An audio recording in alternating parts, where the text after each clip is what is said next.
एमिति कहबाकू गले आमे भात संगरे खाइबा पई विभिन्न प्रकार डाली तैयारी करथाउ किंतु सेई डाली को आमे जदि टिके भिन्न उपाय रे बनैबा एते स्वाद लागिबो जे भजा तरकारी दरकार पड़िबो नै।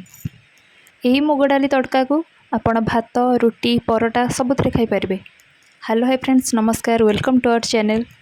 आज रे मुग डाली तड़का को बनाया पई प्रथमे गोटा मुग को पानी रे 2-3 घंटा पकई छाड़ी दवा। तापरे गैस लगेई सेथिरे दवा प्रेशर। तापरे सब मुग डाली को सेथिरे पकई दवा।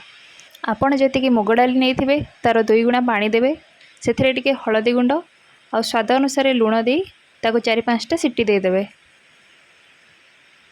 तापरे मसला प्रस्तुत करबा। मसला पई नबा आमे पियाज अदा रसुण ताको भलो भाव में चॉप कर नबा। देखंतु एमती दरदरा करी ताको चॉप कर नबा।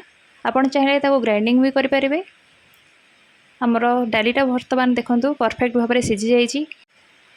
तापरे कड़ाई गरम करी सेथिरे दबा तेल। तेल गरम हो गला परे सेथिरे फुटेबा सोरस भी फुटी गलानी। तापरे पकेबा कटा पियाज। पियाज को टिके हल्का फ्राई कर देला परे सेथिरे दबा टमाटो। टमाटो और पियाज को आउ 2 मिनट फ्राई कर दबा। तापरे आमे जो सब मसला बाटिकी रखिथिले से सब पके दबा। एबे मसला को भलो भाव में कसी नबा जेन तार कच्चा स्मेल पळेबो। तापरे सेथिरे दबा हळदी गुंड, लंका गुंड, धनिया गुंड, मीट मसला आ स्वाद अनुसार दबा लुण। मन रखिथे आमे सिझिला बेले भी डाली लुण देइथिले से अनुसार आपण कम बेसी करके लुण देबे, नहले डालटा लुणिया हो जिवो। देखंतु आमे मसला को एबे भलो भाव में कसी देले हमर मसला रु तेल अलगा हो गला। ता माने जानिबे जे हमर मसलाटा परफेक्ट भाव में कसी हो जाइछि। तापर आमे जो डाली को सिझाई के रखिथिले ताको सब दे दवा। गैस रो फ्लेम को हाई करी ताको 2-3 मिनट फुटे दवा। जदि केबे गोटा मुग को एही भली बनै नांती ताहले थरे एही प्रोसेस रे बनातु, देखिबे बहुत बढ़िया लागिबो।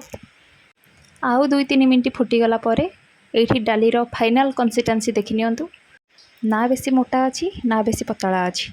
एही स्टेज रे आमे गोटे चम्मच बटर दे गैस फ्लेम को बंद कर दबा। वर्तमान रेडी हो गला हमर गोटा मुग दिया तड़का।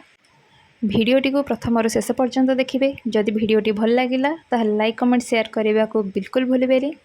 आज भिडियोटी ये रखुची। पुणी देखा आउ गोटे भिडियो रे। रहिली, नमस्कार, जय जगन्नाथ।